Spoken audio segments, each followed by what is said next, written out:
دلبر بیا بده دستت به من که شهر بارانیست،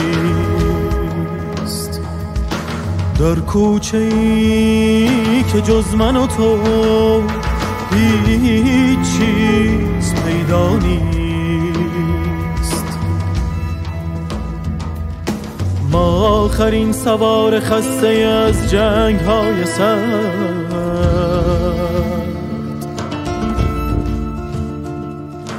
ما آخرین قطار حسرت و درد،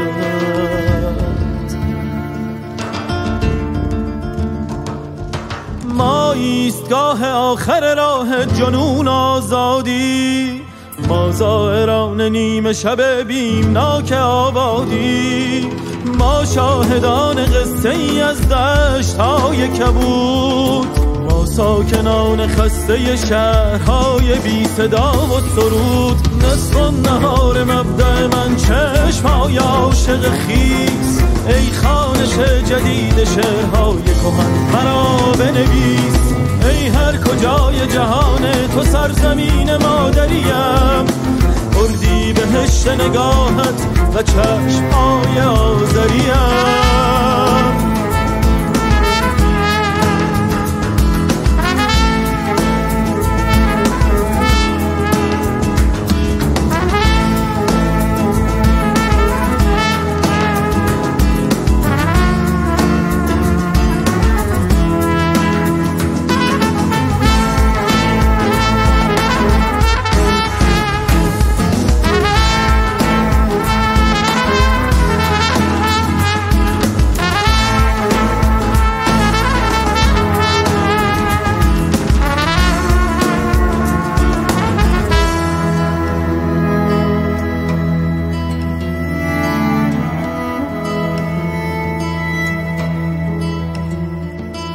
ای دلبرا که به پایت نشست روح و جان و تنم،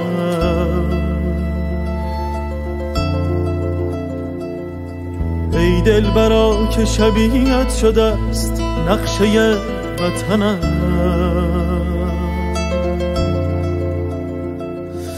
ای دلبرا که شکفتی چو گل به پهنه دشت،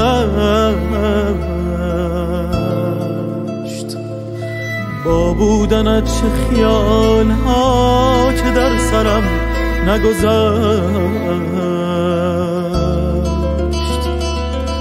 با بودنت مرا ببرین بار تا به بهار، با بودنت برای شب تار من چراغ بیار.